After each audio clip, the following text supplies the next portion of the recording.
Hey everyone, today I'm going to tell you how this house made me $400,000 in its first 12 months of ownership. So first, let's talk about how I acquired this property. At the time I bought the house, I really had four goals. The first was, uh, could I live in it? The second was, is there multiple units, usually in the form of like a split level with a separate entrance, so that way I could rent them out separately. Three, is it large enough to have roommates live in the same unit as me? And four, are there one or two parts of the property with a high chance of forced appreciation?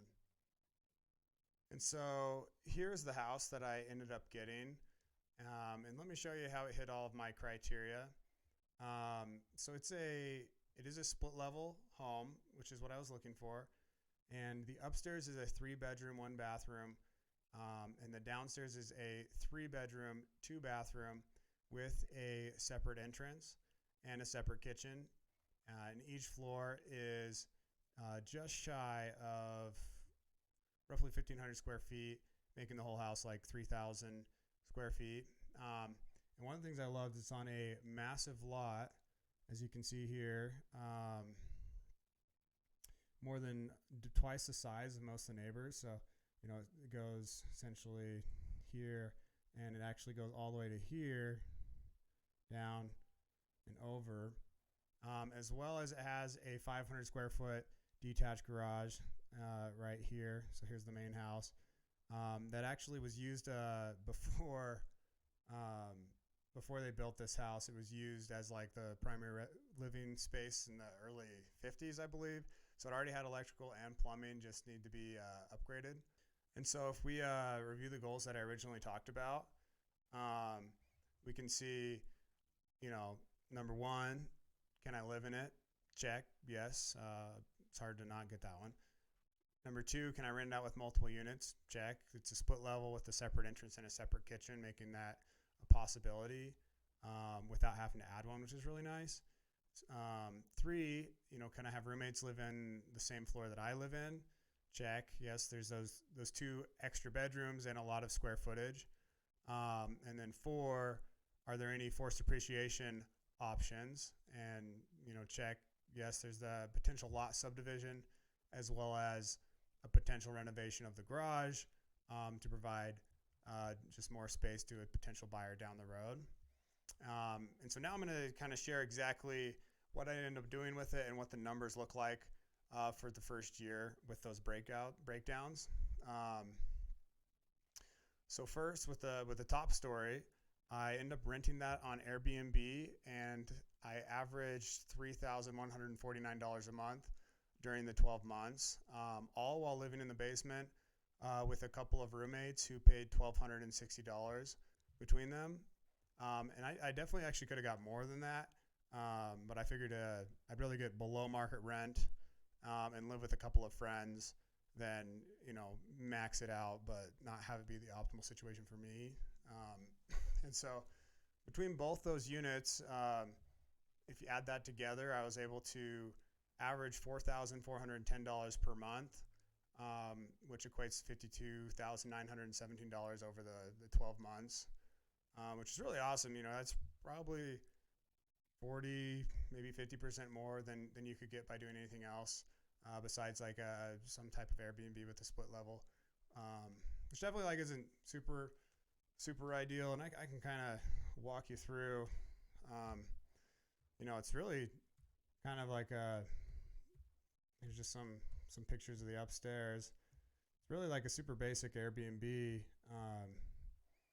And just it's in a college town. There's two colleges right nearby and super close to the mall. So obviously it's a good location, but you really don't need some like crazy extravagant house in order to do something like this. You can just be in a good neighborhood and a place that people want to go to. I think colleges are always ideal. And yeah, a lot of times as long as you hustle and are willing to work, it just can become a much better opportunity than just simply renting it. And so now to go on past just the rental income, on top of that, my forced appreciation plays really worked out.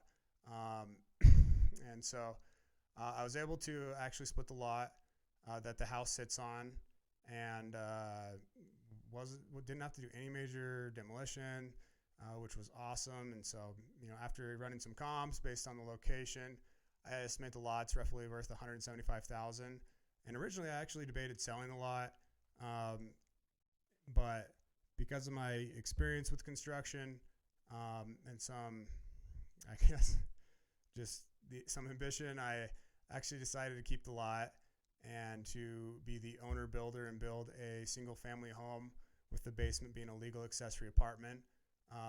Once again, it's a great area next to the two colleges and next to the mall. It's really kind of up and coming, so I think it's going to be a good investment. And by building it myself, obviously it's going to suck a lot of my time, but I really do plan to save somewhere around $200,000+ by being the owner builder and not hiring out a GC. And so I think that's a much better option than selling the lot, where you'd have to pay taxes and have the brokerage fees, and you might only walk away with maybe $100,000 of that initial $175,000. Not bad, but I think we can definitely do better. And I hope you like this video and you subscribe. And that's one of the main things I'm going to be talking about over the next probably year, is kind of walking through that process of building that home, sharing the numbers here on this channel, and kind of showing that process as a investor, owner, builder, where it will be my primary residence. Don't want it to seem like that's illegal, and just share those numbers and share the experience here. So subscribe, and you'll be able to see that whole process, which I'm incredibly excited about. And lastly, the area that I bought in appreciated roughly 20% over the year. It's crazy how most of the U.S. end up doing that. And I understand the last month or two those numbers have definitely halted.